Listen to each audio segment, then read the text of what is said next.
चूंटियां एक ऐसी मखलूक हैं जो मेहनत, इत्तेहाद और तंजीम की बेहतरीन मिसाल है। इस वीडियो में हम देखेंगे कि चूंटियां अपनी महक से एक दूसरे को कैसे पहचानती हैं, किस तरह अपने एंटीना से दुनिया को महसूस करती है और अपनी बस्ती में किस तरह मेहनत और मोहब्बत से रहती हैं। ये दिलचस्प तालीमी वीडियो बच्चों के लिए है ताकि वो कुदरत की मखलूक़ात से सबक सीख सकें और मेहनत, ताउन और इत्तेहाद की अहमियत को समझ सकें। अगर आपको हमारी ये कहानी पसंद आए तो चैनल को सब्सक्राइब करें और वीडियो को लाइक और शेयर ज़रूर करें।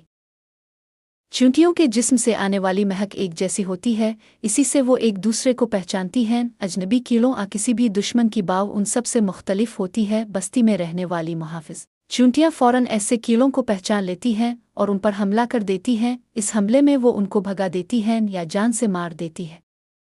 चूंटियों के कान नहीं होते, वो अपने एंटीना की मदद से वो सुन और सूंघ सकती हैं। उन्हीं की मदद से वो किसी चीज़ को महसूस करने के साथ साथ उसका जायका भी मालूम कर सकती हैं। यही वजह है कि चूंटियां हर वक्त अपने एंटीना को हिलाती रहती हैं। इन्हीं की मदद से चूंटियों को अपनी बस्ती में रहने वालों के बारे में मालूम होता है और वो अपना रास्ता भी तलाश करती है।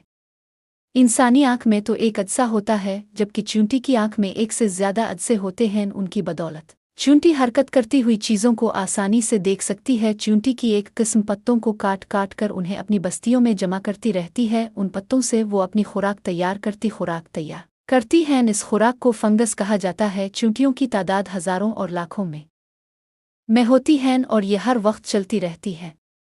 ये किसी जगह मुस्तकिल तौर पर अपनी बस्तियां नहीं बसत चूंटियां मिलजल कर रहती हैं। चूंटियों की बस्ती में सैकड़ों, हज़ारों बल्कि लाखों चूंटियां रह सकती हैं। बस्ती में रहने वाली सब चूंटियां हर वक्त मसरूफ़ रहती हैं। सबके ज़िम्मे कोई ना कोई काम होता है। ज़्यादातर चूंटियां फल, फूल और बीज वगैरह खाती हैं। कुछ चूंटियां रस पीना पसंद करती हैं। ऐसा रस मुख्तलिफ कीड़े आ दरख्त तैयार करते हैं। कुछ चूंटियां दूसरे कीड़ों को खा लेती हैं और कुछ अपने सामने आई हर चीज़ चेक कर जाती हैं, खा वो नन्हे जानदार ही हों।